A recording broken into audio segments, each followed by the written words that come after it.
Hi, guys. It's Sven from Badass Counseling. So we created the Badass Counseling group on Facebook, and it grew to well over 45,000 members. And we kept getting asked by folks for a support group, a growth group that's more intimate, gives more access to me, Sven, if possible. So the Badass Counseling team got together, and they created Community Plus. For a monthly fee that isn't cheap, you get direct access to me 2 times a month where you can submit your questions directly.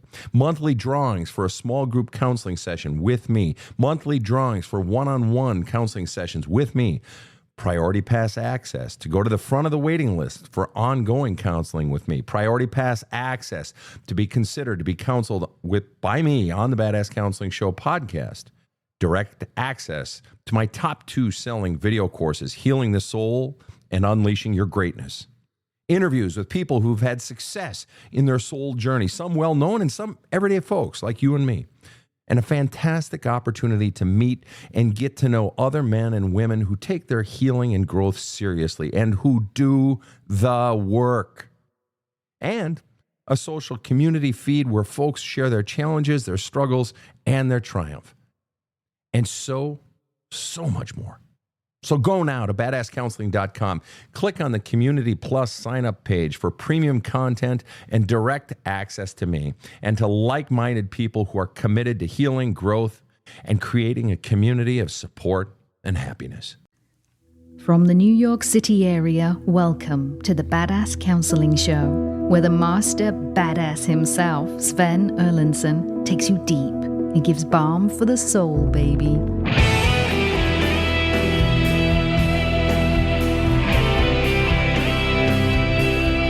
All right, welcome to the Badass Counseling Show podcast lightning round. Woo!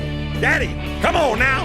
It's great to have you here, folks, wherever you are tuning in from, even if it is Australia, Sunshine Coast, or if you are in South Dakota or Alberta, or down in Southern California, over in Belgium. We've got listeners around the world, Tasmania. We've got listeners everywhere, and it's great to have every one of you here.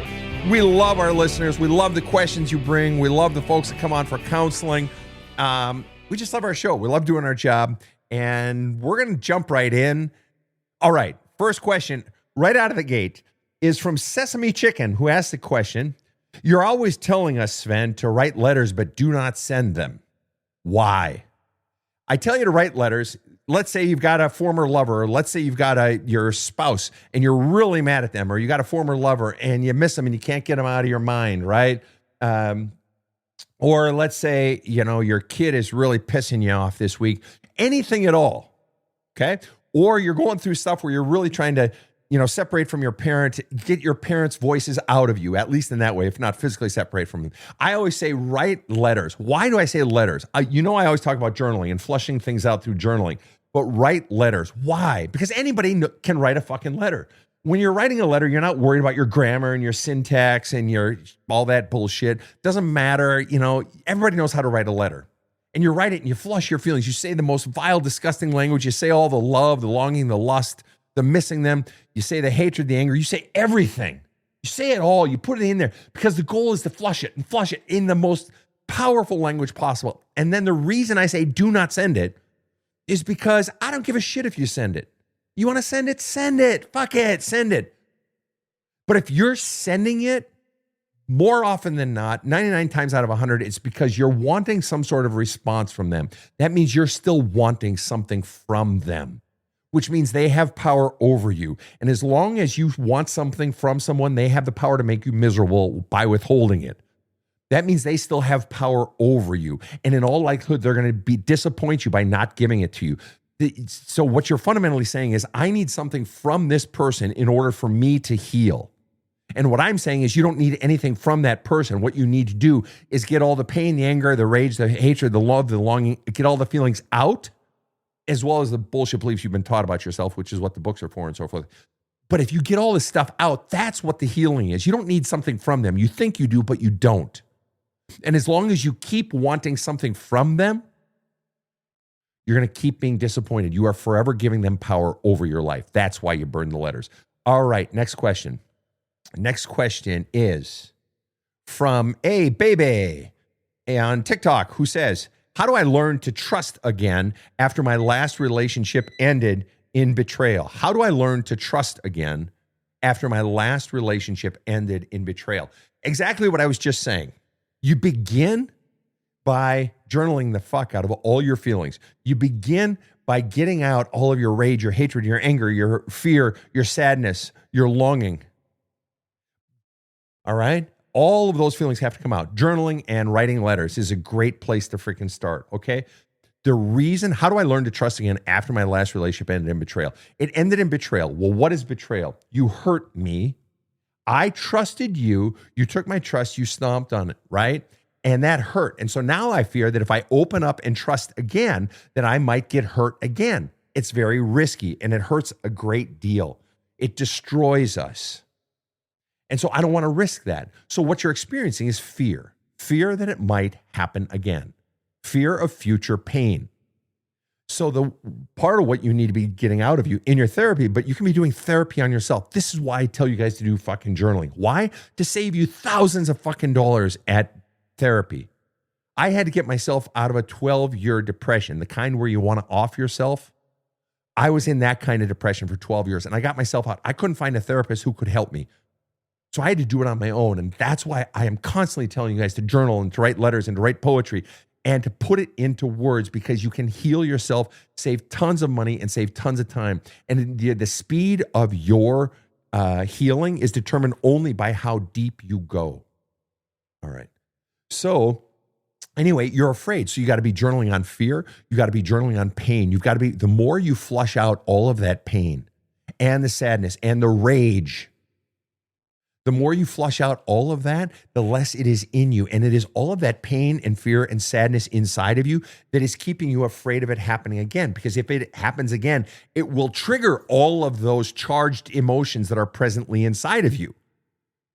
So if you get all of those charged emotions out of you, there's no chance of them being triggered in the future. If you get them out of you, you will be less afraid of them in the future, not only because they can't be triggered, but the existing ones can't be triggered, but you now realize those things happening to you in the future, while they would hurt, they don't have the same power as they would in the past, because now you have tools for overcoming them. You now have tools for overcoming them. Do you remember the first time you ever got a flat tire? And you're like, oh, fuck, what do I do now? And you're calling your dad or your mom or your buddy or saying, what do I do? I've never changed a flat tire. Nobody taught me how to change a flat tire.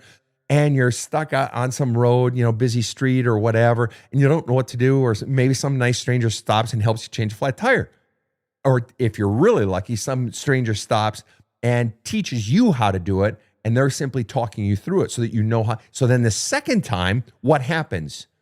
The second time, 9 years later, you get a flat tire and it's like, boom, boom, boom. You open the trunk, you pull it out, you go over, you put up the jack, you take off the lug nuts, you put it on, it's old hat. It's the same way with this. When you've been betrayed once, it would hurt the second time. Okay, it's an inconvenience when you got that second flat tire because you missed that job interview. Yes, and that sucks. But you don't have the added anxiety and fear of now having a flat tire and not knowing what to do. In other words, the grand benefit of going through hell is it's not as scary the second time. All right, next question. Do you have any advice? This is from Leanna Carl on Facebook. Do you have any advice for those who feel like it's time to step out of their comfort zone and become the author of their life, but still feel stuck by fear of the unknown, even though I know fear is false evidence appearing real? Do I have any advice? Okay, so you have fear of the unknown. No, you don't have fear of the unknown. And I talk about this in my book, There's a Hole in My Love Cup. I don't believe in fear of the unknown. No, you have fear of the known. Yes, you don't know what's going to happen, but that's not what you fear, because for instance, an entrepreneur, let's just say, someone who's starting a business, they don't know what's going to happen, but they know this is the path I want to be on. I'm exhilarated. I know I want to build this business, and I know a million things could go wrong till Tuesday, okay? But it's exhilarating, and things do go wrong, and it's scary. But there's an excitement of this is exactly where I want to be. So it's not fear of the unknown that keeps us immobilized and stuck in our lives. No, Leanna Carl, who wrote this question, no, what keeps us stuck is fear of the known. That if you fail, or if you screw up, or if you make mistakes, or if it doesn't go as planned, you know exactly what your father will say. Or you know exactly what your sister will say, or exactly what all your best friends will say. You know exactly what society will think of you. You know exactly what your mother will say. No, it's the fear of the known. Do I have any advice? Yeah. Whose voices do you most fear if you fuck up in authoring your own life? Whose criticisms ring loudest inside of you? They don't even have to say it. Or let's go the other way. What is the one sentence, no commas, one sentence you most fear hearing? And you others, the rest of you should be writing this shit down. What is the one sentence you most fear hearing if you author your own life or begin to author your own life? What is the one sentence you most fear hearing or most fear someone thinking about you? It doesn't matter who it is. What is the one sentence that would hurt the very most to know someone said to you or to know someone was thinking about you if you began to author your life and they didn't approve, or let's say you maybe made a screw up or something like that? What would be that one sentence? Write it down.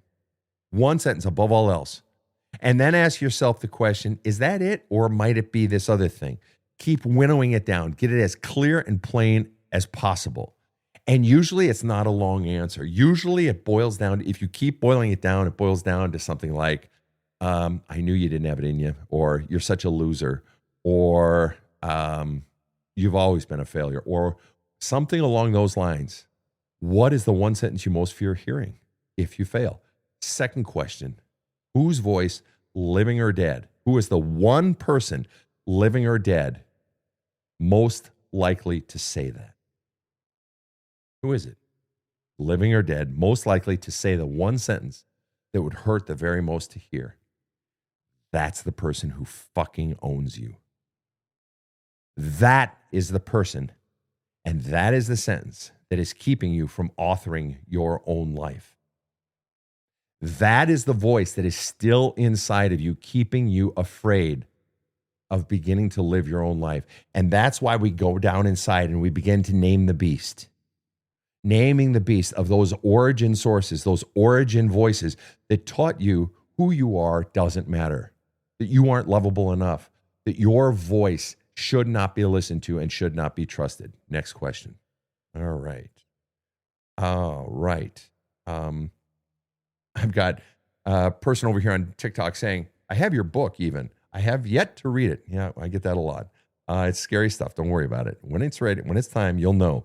And usually it's time when living this way, living my life the way I've been living it, gets so shitty that I'm just ready to change. Jojo Bethelstone says, my life took off after reading your book. My career, relationships, etc., all exploded in a good way. I love that. And hopefully, Jojo, I'm going to sort of kick you in the butt a little bit here. Hopefully you didn't just read it, but you did the journaling exercises too. So there was interface between the stuff of the book and the stuff of your life. I'm sure you did. All right. Melissa on TikTok says, why does my brother always think I'm making stuff up about my abuse and my biological dad? That's an easy one, Melissa. He doesn't want to believe it. A is a potential answer. He doesn't want to believe it because the family myth, at least for him, is in all likelihood, dad is good. I had good parents. Or at least I can't bear the thought that I came from a home where my dad was abusive. There is something about that story that hurts him somewhere inside of him so much that he can't bear to allow it. The family myth is, in all likelihood, dad is good. And so you telling a story that contradicts that myth, anytime there's a truth teller in the family that contradicts the family myth, the forces of the family will align to silence that truth teller, that other story. Why? Because the cohesiveness of that family exists to protect that myth, and the myth exists to protect the person at the top of the food chain. But everyone else in that family unit is protected by the person at the top of the food chain and depends on the Scooby snacks of the person at the top of the food chain. So they are going to do everything they can to silence a truth teller. That's why they both fear you and why you have all the power. They're afraid of the story that you have. Or it could be your brother just doesn't fucking like you because of his own shit. But he is trying to silence you, clearly. All right. Next question. All right. Here's a hard one. Rough one. This is, I was going to take it, but it's a bit long. Mandy Miller on Facebook, I need you to pare that down to just 1 or 2 sentences. If you are on Facebook or on YouTube, you got to come in with just 1 or 2 sentences, folks. TikTok is required to keep them short, and I need you to keep them short because I can't read them all to sort of filter out whether or not it's something I can help you with. So I just need to keep them short. Suzanne Vernal on Facebook, writing in from Australia, says, I've lost my passion for work that I love, that I'm good at, burnt out from being a single mom doing it all. How can I feel excited again? Doing a job right now that's just a job. Thank you. Suzanne, the biggest mistake people make, as I talk about in my book, There's a Hole in My Love Cup. The biggest mistake people make in trying to get happy is that they do more things that make them happy. The single biggest mistake people make when trying to get happy. That's only half the equation. It's actually the second half of the equation. I want you to imagine that everything that breathes life into or gives you energy is like a diamond you're holding in your hand. And you've got your cupped hands in front of you, and it's got some diamonds in there. And you think, well, if I just get more diamonds, I'll be happy. Not really. Because every one of those is like, it gives you energy. Think of them less as making you happy and more as they give you energy, things that breathe energy into you, right? Even when they don't go right. It's just like, oh, I love gardening, and oh, I got so many weeds, but I still love gardening, you know? Okay, those are things that give you energy, okay? But it doesn't matter how many diamonds in your hand. If you have pipes dumping raw sewage onto your head, and by raw sewage, I mean like cigarette butts and half-eaten cans of cat food and, you know, fat guy pubic hairs and just crap, okay? And it's dumping onto your head. I don't care how many fucking diamonds you have. You aren't going to be able to appreciate them. Why? Because you can't even open your fucking eyes. And you're not going to open your mouth, but you're trying to look at your diamonds. You're trying to peep open your eyes to look at your diamonds to get happy, but the second you open it up, you get stinging sewage in your eyes, and now you're getting sewage up your nose, and it's going down getting in your mouth a little bit because you got to fucking breathe, and it's going down your body, it's down your crack, and it's just like, oh, it's fucking nasty. I don't care how many diamonds people pump in your hands, you are not going to be able to appreciate it until you turn off the raw sewage. Well, what's the raw sewage? If the diamonds are the sources of positive energy in your life, then the raw sewage are the sources of negative energy in your life. The things that bleed you, bore you, numb you, suck the fucking life out of you, that you have to conjure up energy just to go do, those are the raw sewage. The belief systems that you have inside of you, that you were taught to believe about yourself at a very young age, the pain and the fears from past traumas, especially childhood traumas, all of that is the raw sewage. And until you reduce the raw sewage in your life, it doesn't matter how many fucking happy things you do. So you've got a job right now that's just a job. How about beginning to look in terms of what would breathe life into me? What other patterns do you have in your life, things, people, places that are sucking the life out of you or that you have to conjure up energy just to do? Furthermore, the bigger question is, what are the voices and the messages inside of you? And you're like, how should I fucking know? And that's the right answer, because most people don't know, because those messages have been there for so long since childhood that it's as if they are written into the very code of your computer. But they're actually viruses, and you've got to go in and begin to extract those viruses, which again is why I wrote the book, There's a Hole in My Love Cup. You got to get the book. It'll take you right down there, begin to help you identify and extract those messages. All right, next question. Here we go. Steffi says, how can you tell if someone's actually healing or if they're faking it just to get you back? Steffi, you're asking the wrong question. You're asking the wrong question because you are looking at them trying to find the answer to, is this relationship going to be safe and happy and healthy for me? I actually cover this in my book that is coming out literally in weeks, and it's a book on cheating. And this is a big question that I deal with in the book. How can you tell? How do you know if you can trust someone again? How do you know if you should go back with them or not? And I always tell people, if you're asking that question, well, I get it. And I've been there and I've asked that question because I was cheated on in 2 relationships with significant others. I get it. You're asking the wrong question. The real question is, have I changed? And you're like, oh, that's clever. But what the fuck does that mean? What it means is, once you have actually done the work to heal yourself, I mean the deepest shit, you're no longer afraid of whether or not they change. Because you'll sniff it out instantly and you'll stand up and you won't back down.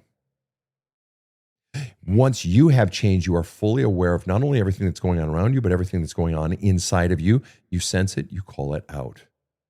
If you don't change, the reason you're so afraid, Steffi, is because you haven't fully changed yet. You haven't fully healed you yet.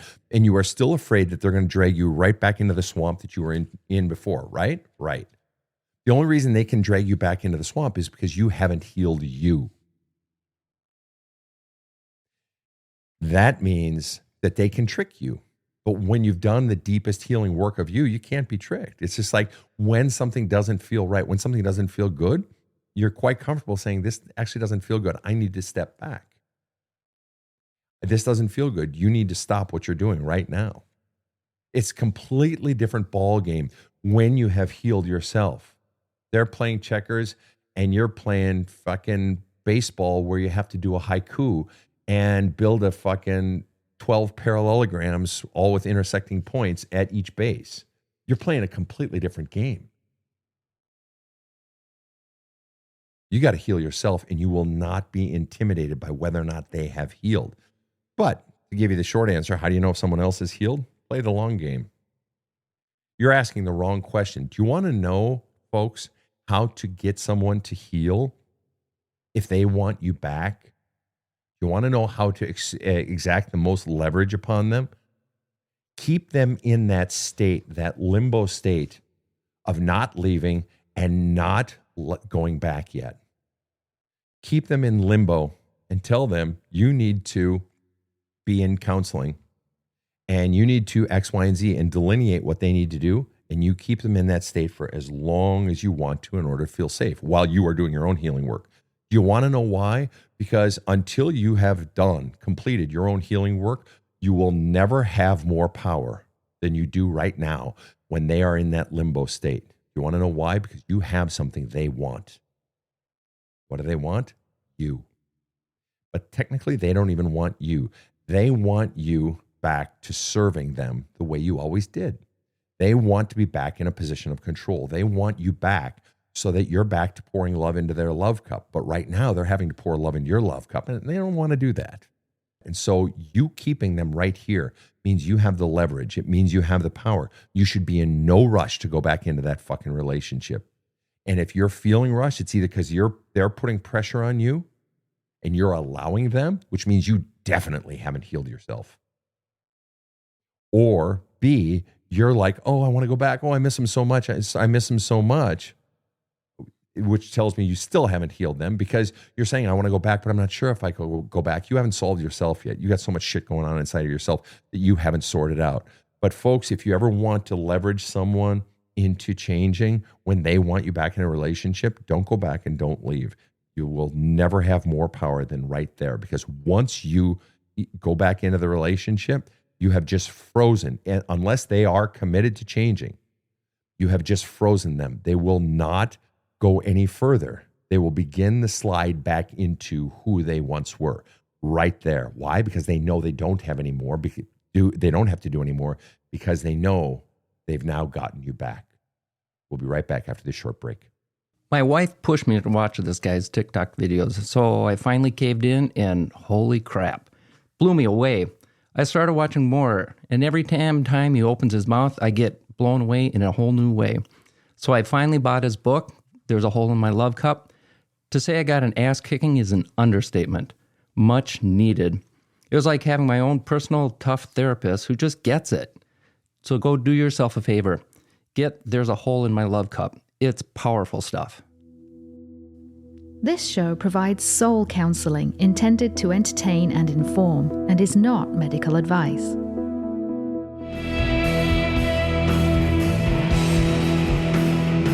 Now, back to the badass. And we are back with the Badass Counseling Show. And we are taking listener questions in this lightning round. Rob, you've got a question for me over there on YouTube. Yes, I do, sir. And the question is from Debbie1958. Gives you an idea maybe how old she is, because she says, I can't seem to find myself as an older retired senior. Can digging into my awful childhood help me find me this late in life? Oh, yeah. It works at any age, Debbie. It's not categorized by age. In fact, I have had clients in their 70s and their 80s do this work who say, fuck this. I've lived so long trapped. I've lived so long stuck. I've lived so long unhappy or constantly pleasing others. I just want to be alive. I just want to be alive and free for the first time in my life, even if it means having to do this hard, ugly work. In fact, for many people, there's a higher motivation level. It's easier to not want it as you get older. It's easier to just say, fuck it. I am who I am, old dog, new tricks thing. But then it's also, for some, there are those who say, no, fuck this shit. I've got maybe, 15 more years. I've got whatever. I want to live. And so you're asking me, is there a payoff to doing this work? There is a greater payoff than you can possibly know. And I just had two different people commenting over on TikTok saying, I read the book, I did the interactive, the journaling exercise and so forth, and everything is different now. But it requires the courage to go in and look at stuff. And there is profound relief that comes from seeing what was really going on, for finally admitting the truths, for allowing the authentic feelings out, for finally giving Debbie, that 7-year-old you, her voice of what she was really feeling, of what she was really going through, that 17-year-old you, that 29-year-old you, the 34-year-old you, all of those, to finally give voice to her. And to bring her not only compassion, but to finally go back there and look at it all and to pull it apart. It's profoundly liberating. But you have to understand one thing above all else, Debbie, and it's simply this. It's not a matter, what my book, There's a Hole in My Love Cup, focuses on, and my podcast focuses on, all my books, Badass Wisdom, that one, my next one coming out, what it focuses on, it's not a matter of just going into that stuff and bringing it up. Bad therapy just brings up the old stuff. Bad books just bring it up, okay? And then we tend to perseverate and stew on it, and it feels shitty. You have to bring it up and get it out, up and out. And that's where journaling comes in. That's where letter writing comes in. That's where writing poetry comes in. That's where writing songs comes in. Putting it in writing, into letters, typing it out, okay? That's the critical piece. You have to give it a point of exit. Up and out. And the more you do that, I don't care if you're a shitty writer. I don't care if all you can write are memos and bullet points. Great, do that. A lot of my journaling is just bullet points sometimes. Do that. Start with that. And the more you do that, you're going to begin to feel lighter. And you're going to begin to commit to it more and more, because you're going to be like, oh shit, this works. Do that. Yes, it definitely pays off. All right, next question. Good advice for Debbie1958. And from Rob1949 over here, it's never too late. And this guy, Rob, 1949, sitting next to me here, he says, he had 3 ex-wives, and he is in love, and he's never felt more seen and understood and appreciated and loved than he does now at 76. True fact. Yes. All right. Alana on Facebook says, why is the healing process so exhausting? This is a great follow-up question to what Debbie just asked over on YouTube. It's exhausting because we're going into that vault that you've had stored, all of the pain, the fears, and the bullshit beliefs you've been taught about yourself, all those memories. You're seeing things maybe for a lot of times for the first time, or seeing them in ways you never thought about them. And that can be very heavy, and it can be very exhausting and very painful. And then also considering the ramifications of looking at this stuff. Holy shit, that means my brother was blah, blah, blah. Or, oh my gosh, that means I really don't want to be around that uncle anymore, or whatever it might mean. And that can be exhausting. But if it's only or primarily exhausting, then it goes back to what I was saying to Debbie over on YouTube. If it's primarily exhausting, Alana, that means you're bringing it up, but not getting it out. Exhausting means it's still sitting on your chest. It's still resting in your throat. It's still sitting down in your gut. If there's still a heaviness to it, there's no egress point. There's no exit point.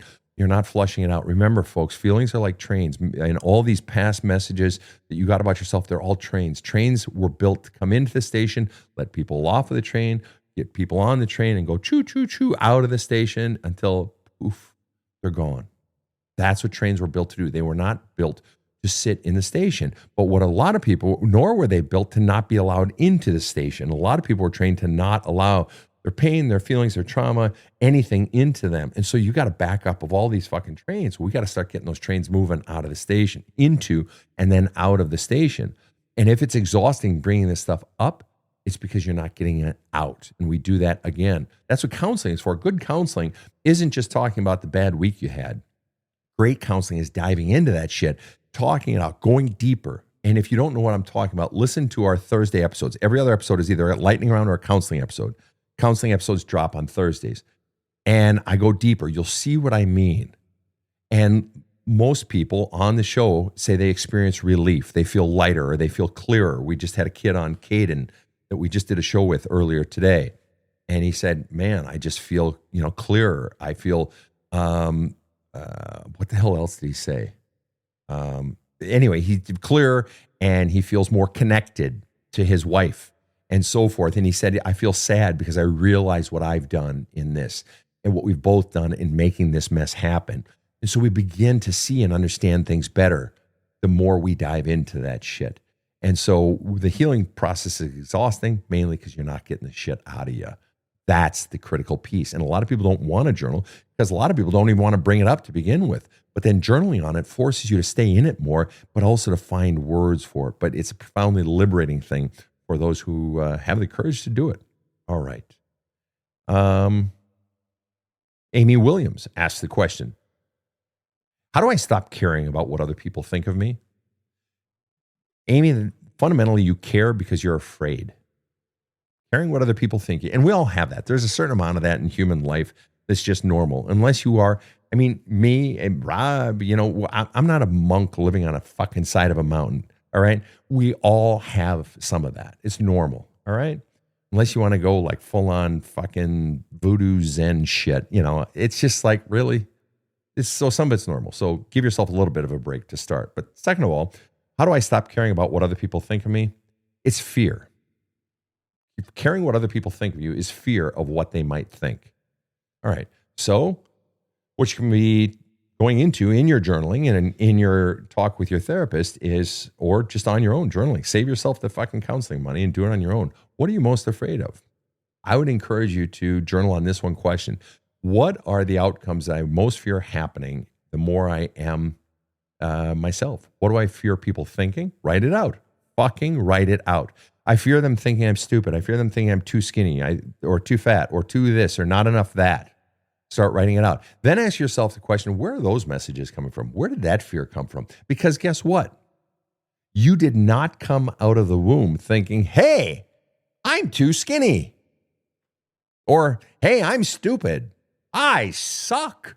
No, that means that message that you are that, or you fearing it now, that was taught to you. And this is what it means to go deeper, folks. We're going into our fears. We're going into our belief systems that we have now, and we're trying to find origins. Origins. Where did this start? When did it start? Where did it come from? How was I taught this? Who taught me this? And it's not even about assigning blame per se. It's just finding origins. Well, what's the purpose of finding origins? You can't solve a fucking problem until you know the origin of a problem. Otherwise, any solution you create is a half solution at best. So you go further and further into it for the purpose of identifying the origin, identifying how it was conveyed, identifying whether or not it was a bullshit message to begin with, which I guarantee it was. Somewhere in your past, Amy, I guarantee you were criticized. You were taught that you weren't good enough. You were taught that you were too much. You were dominated. Someone took over control of you or taught you that who you are just isn't lovable or isn't wanted. I guarantee it.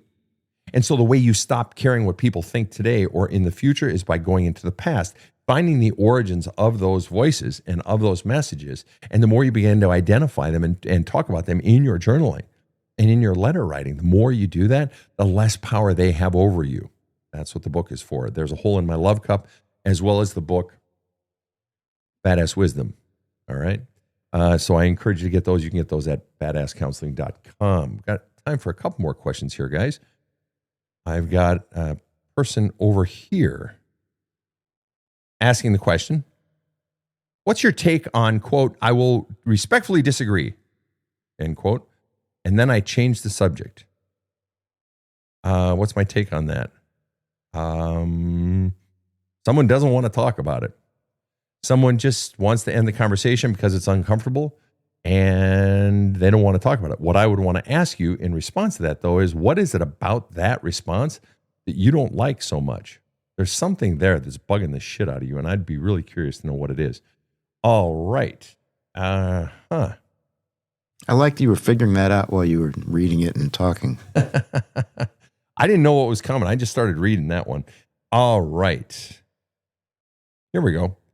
Michelle Allen on TikTok asked the question, how do you figure out what made you do what you did? I don't remember anything bad in my childhood. Fair enough. Michelle, you have just described about 60% of my clients that come to me. As you may or may not know, I require all of my clients, every new client, to write an autobiography for me, 10 pages or less. And I read that. I don't just read it. I study it for 2 to 3 hours, every single one. And I don't charge for that. So you're already getting a massive investment of my time so that we can hit the ground running literally from the moment we start our first 6 or 7 hour session. All right. And I hear most of them say, I don't remember anything bad from my childhood. Probably 60% say that, 55% for sure. And what I tell them is, well, let's start. I ask them simply, why are you in my office? What are you feeling right now? Why do you even want to see a therapist? What are the problems presenting themselves in your life? And we just begin to trace the lineage. I say, well, let's set the childhood aside for now. Now, the truth is, if I've got a 10-page autobiography in front of me of someone, I guarantee you, as a matter of absolute fact, I don't care how fucking perfect they portray it. I guarantee I'm going to find the loopholes in there. I'm going to find the patterns, either in their dating patterns later in their life or what they chose for their career or different words that they use. I guarantee you I will find the problems. But even if you didn't give me the 10-page autobiography, I'd just start with where they are at right now. Well, my husband and I are going through problems. Great, let's start right there. And we begin to pull that apart and find, well, what are the problems? Well, we don't communicate very well. Well, what specifically are we talking about? And then you begin to pull that apart. And where we're going with this is tracing the lineage, the pedigree of that problem. Specifically, well, this problem between you and your husband, when did it start? Approximately. Well, we've been married 15 years and it started about 11 years ago. Why 11 years? Why not 14 years or 7 years? Why 11 years ago? What happened 11 years ago? Why then? And then they give a story. And I say, well, okay, well, you said that started 11 years ago. Is that when you first noticed it? Or is that actually when it started? Well, actually, you know what? It started more like 13 years ago. I do remember having this one incident and it sort of registered inside of me, but I didn't think anything of it till right now. Oh, okay. So now we've already gone back 13 years. And then I'll say something like, well, if you allowed that event to happen 13 years ago, so you're just 1 year into the marriage, and you allowed that thing that registered on your radar, or maybe it was something before marriage, and very often it's something before the wedding fucking happened, right? I'm just giving a made-up example here. Very often they saw a red flag before the wedding ever fucking happened. Hell, a lot of times the red flag goes back to like in the first fucking month of dating, but they let it go. But let's just go back to the original example. I saw it in the first year. But it registered as a red flag that something was wrong or something didn't feel good, and you let it go. Got to ask the question, why did you let it go? And then they'll say something like, I didn't think a big deal, or I let it go away, or I just didn't want to raise problems. We'll go with that one. Let's say they said, well, I didn't want to create problems, or, I just kind of, okay, why didn't you want to create problems? Why didn't you want to create problems? You knew it was a problem for you. Why didn't you want to create problems? What was the fear in not wanting to create problems? No matter what they fucking say, there is a bad reason. Let's say it wasn't, I didn't want to create problems. Let's say it just was, I didn't think it was a big deal. Really, you didn't think it was a big deal. It didn't feel good. Isn't that big deal enough? But you didn't think it was a big deal. What was it about your own belief system at that point, at 27 years old, you're a year into your marriage, that made you think that wasn't a big deal? Where did that come from that you would think? Do you presently today, if someone did that to you today, would that be a big deal for you in a relationship? Oh, shit, yeah. Now, looking back, did you actually think it was a big deal? Well, actually, now that I think about it, yeah, it kind of was a big deal. Then why the fuck didn't you act on it? Or no, I actually didn't think it was a big deal. Then why? What has changed from your thinking? Okay, so do you see what I'm doing here, folks? I'm just digging. I'm digging around, trying to understand. All I am doing is trying to satisfy my own curiosity with shit that doesn't make sense. You just start digging, because I operate from the belief there is always an origin. There is always a source energy to the negative shit. And I just happen to believe it almost always goes back further. And so I just keep tracing, well, where did that come from? Well, where did that come from? Well, why that? Where'd you get that message? Or, you know, my wife, she used to yell at me, right? It started back when we were dating. But no, you know, didn't ever yell. I had never gotten yelled at or whatever growing up. So all my problems started with my first marriage. Really? So your wife started yelling at you and you think your problems started with your first wife. I got to ask this question. You're allowing someone to treat you that way in your first marriage when you're 24 and she's yelling at you and you're allowing it. That says, and you're saying that she started it. So her sort of her seeds that she's sprinkling of this treatment are taking root. But that means they found fertile ground. See, seeds don't bloom. Seeds don't take root in bad soil. We had a pine tree.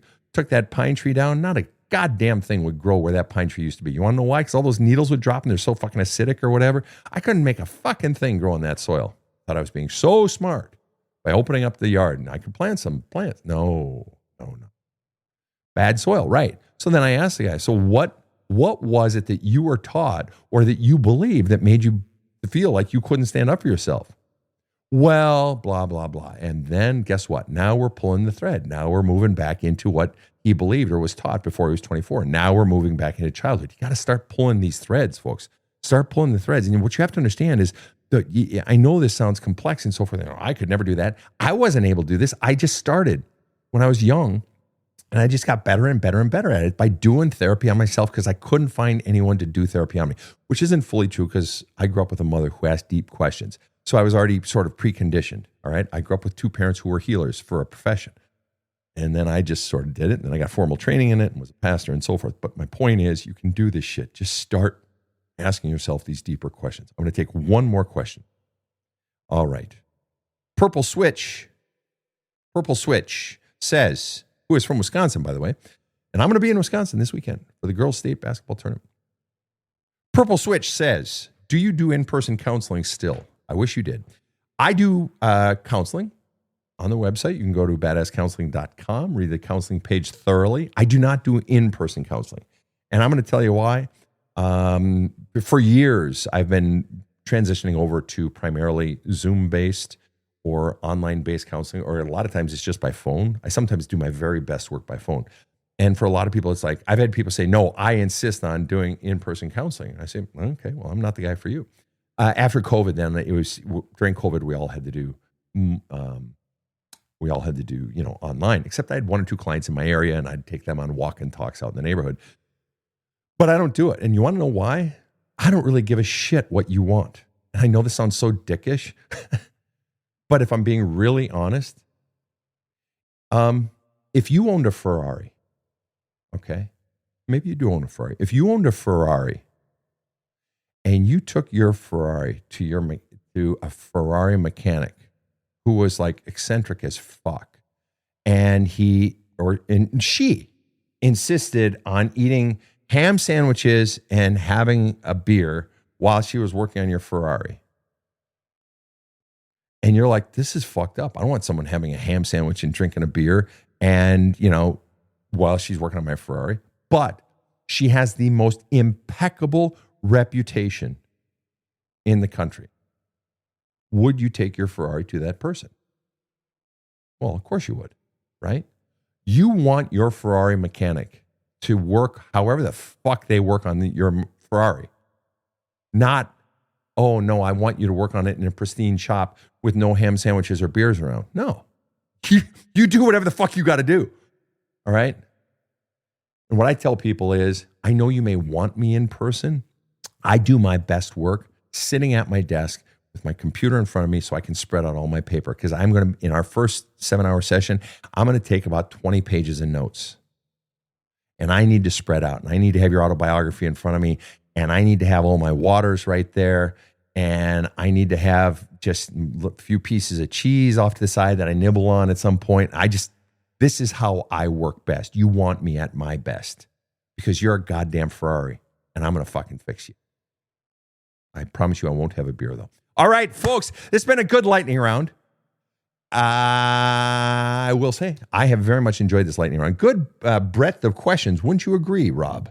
Why, yes, but I don't know why you didn't greet me at the top of the show. Did I not greet you, Rob? But luckily, I'm so famous, people know I'm here anyway, so it's okay. Someone even commented today as we're getting the show cranked up. Someone even graciously commented, greetings to Rob the Rocket, the best podcast producer in the business. And that is actually someone who understands what goes into producing a podcast, because it is no small feat. All of our podcasts, unlike 95% of the podcasts out there, I'm sure at least, are professionally produced by an outside source. All of our podcast production is done in-house by this guy right over here. And he is an absolute master. He got his start in radio at UNC, Chapel Hill, and at Rensselaer Polytechnic Institute, and back in the 60s. And that's where he started. He ended up going TV and film and so forth, and was head of Spike TV and was one of the tops, and he was senior vice president of Paramount Pictures. But his first love was radio. And so him doing production, it's old hat for him. And we are blessed to have him on the show as a retired guy who loves helping people. And this is his way. This show does not exist without Rob. Period. End of story. Very gracious. Thank you, my friend. Yeah, very true. And so, Rob, I apologize for the diss at the beginning of the show. No diss. I'm glad you got right into it. It was. I failed Rob today, folks. So 30 lashes with a wet noodle for me. So, folks, another great episode thanks to Rob. Thank you for all your great questions, and we love them. We love them. Keep them coming.